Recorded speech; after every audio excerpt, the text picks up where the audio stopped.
Lietuvoje gyvena 30 000 neįgalių vaikų. Arnas, Vaineta ir Gabrielė tik 3 iš jų, tačiau jiems labai reikia mūsų visų pagalbos. Arnas gimė toks kaip ir kiti vaikai, guvus, besišypsantis, mamą džiuginantis berniukas. Tačiau po 9 mėnesių paaiškėjo, kad jis bus kitoks. Negailestinga gydytojų diagnozė – cerebrinis paralyžius berniuko mamai Aidai prilygo mirties nuosprendžiui. Reikėjo atsisveikinti su augintu sveiku mažyliu ir priimti kitą, kurio niekas nelaukė ir kurį reikėjo pamilti iš naujo. Tačiau verkti nebuvo kada. Reikėjo gyventi toliau ir padėti kūdikiui augti, vystytis, įsitvirtinti šiame negailestingame pasaulyje, apsaugoti nuo piktų ar užuojautos kupinų žvilgsnių, skaudžių replikų ir klausimų. Prabėgo 8 metai, bet iš pažiūros stipri ir optimizmu trykštanti moteris prisipažino ir dabar kasdien slapčia nubraukianti ašaras. Būna pamatai sveikus vaikus, vėl širdutė suskauda, vėl ašara nurieda. Negali sakyti, kad visiškai susitaikiau, kad man bus jau šitaip.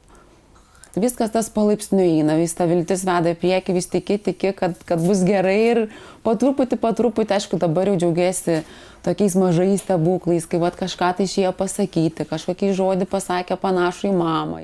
Arnui būtinas specialiai pritaikytas vežimėlis, kuris padėtų ateityje išvengti bent kelių operacijų.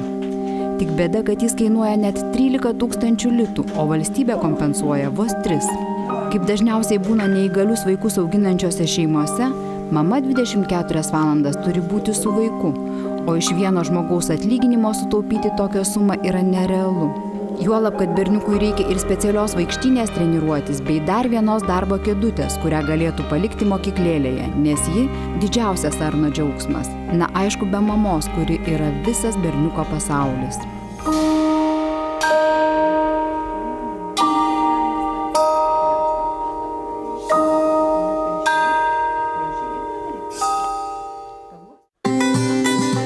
Nors Vainetai tik 13, ji Marijampolės įžymybė, išgarsėjusi išskirtinio savo talento ir nepaprastos dvasios stiprybės dėka.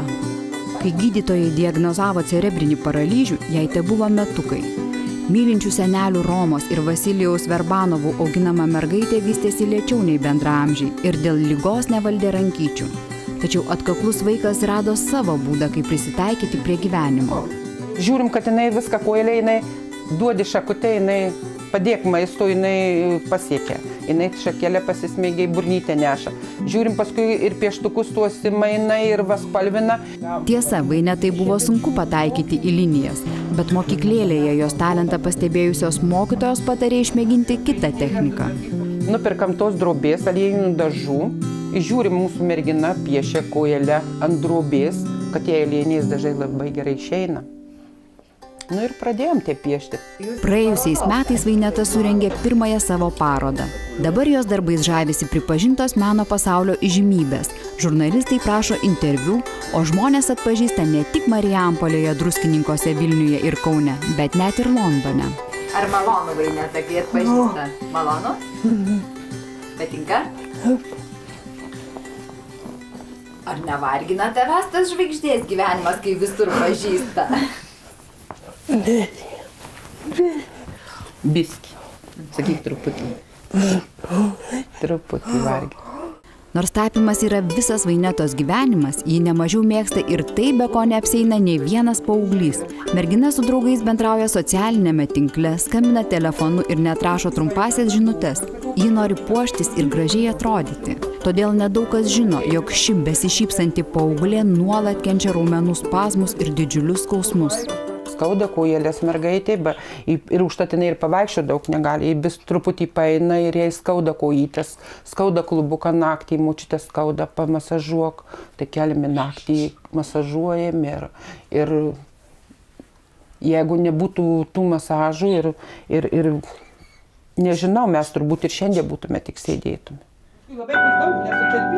Tam, kad nors truputį sumažėtų skausmai, Vainetai būtinos nuolatinės kineziterapijos, ergoterapijos paslaugos ir vandens procedūros, padedančios atpalaiduoti raumenis. Į mėnesį jos kainuoja apie 1000 litų, o tai mergaitės seneliams didžiuliai pinigai, kurių jie paprasčiausiai neturi. Kalėdos – stebuklų metas, kuriuos mes galime sukurti savo gerumu. Nelikime abejingi, ištieskime gerumui ranką.